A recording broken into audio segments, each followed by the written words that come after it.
ये आकाशवाणी गोरखपुर है। अब आप सुषमा श्रीवास्तव से क्षेत्रीय समाचार सुनिए। राज्यपाल आनंदीबेन पटेल ने देश को टीबी मुक्त बनाने के लिए लोगों से सहयोग का आह्वान किया है। उन्होंने कहा कि टीबी जैसी भयावह बीमारी से मुक्ति के लिए राज्य के सभी विश्वविद्यालयों ने 5-5 गांवों को गोद लिया है।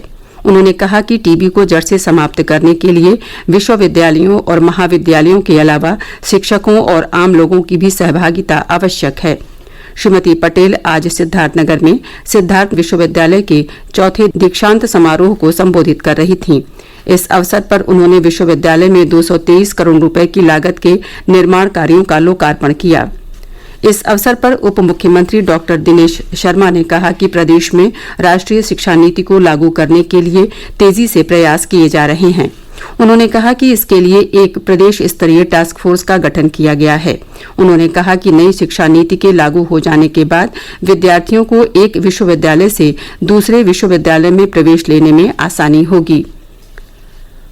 मुख्यमंत्री योगी आदित्यनाथ ने कहा है कि प्रदेश में अब तक गरीब परिवारों की 1,75,000 कन्याओं की शादी मुख्यमंत्री सामूहिक विवाह योजना के अंतर्गत संपन्न की गई है। उन्होंने कहा कि प्रदेश सरकार ने सभी जातियों के गरीब परिवारों के लिए सामूहिक विवाह की योजना लागू की थी।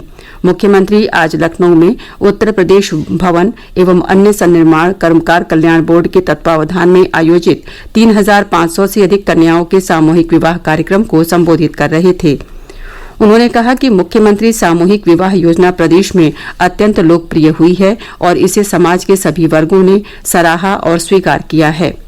श्री योगी ने कहा कि प्रदेश सरकार ने पिछले 4 वर्षों में लोक कल्याण के लिए कई योजनाएं और कार्यक्रम शुरू किए हैं।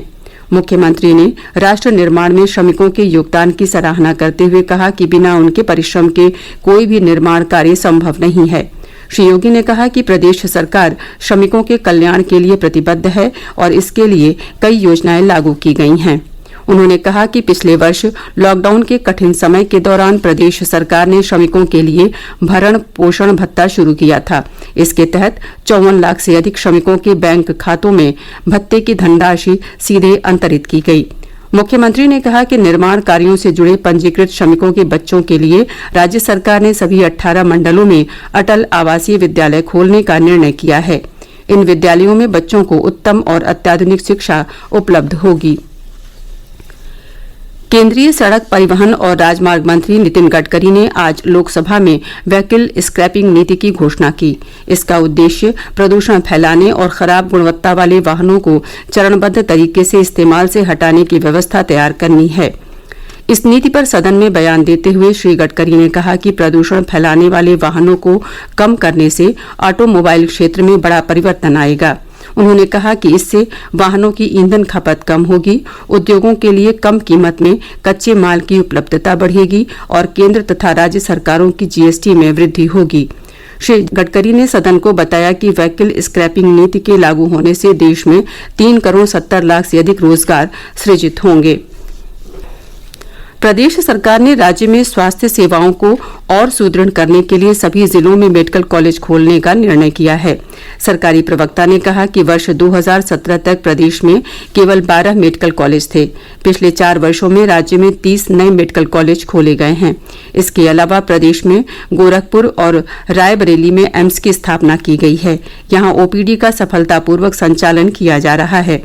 मुख्यमंत्री योगी आदित्यनाथ ने पिछले दिनों गोरखपुर में एक कार्यक्रम में घोषणा की थी कि प्रधानमंत्री नरेंद्र मोदी इस वर्ष के अंत तक गोरखपुर एम्स का लोकार्पण करेंगे।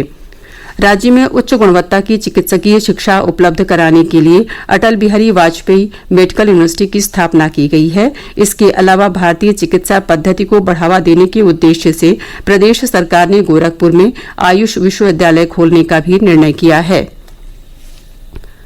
आज विश्व पुनर्चक्रण दिवस है। प्रत्येक वर्ष धरती अरबों टन प्राकृतिक संसाधन देती है, लेकिन बहुत जल्द ही ये सब खत्म हो जाएंगे। पुनर्चक्रण सीमित प्राकृतिक संसाधनों का इस्तेमाल करते हुए विकास करने वाली अर्थव्यवस्था का महत्वपूर्ण हिस्सा है। ये सीमित प्राकृतिक संसाधनों के संरक्षण में मदद करता है। इस अवसर पर पर्यावरण, वन और जलवायु परिवर्तन मंत्री प्रकाश जावड़ेकर ने लोगों से आग्रह किया है कि बेहतर कल के लिए आज पुनर्चक्रण करें। एक ट्वीट में श्री जावड़ेकर ने कहा कि कम इस्तेमाल, पुनर्चक्रण और पुनः इस्तेमाल योग्य बनाना नया मंत्र है।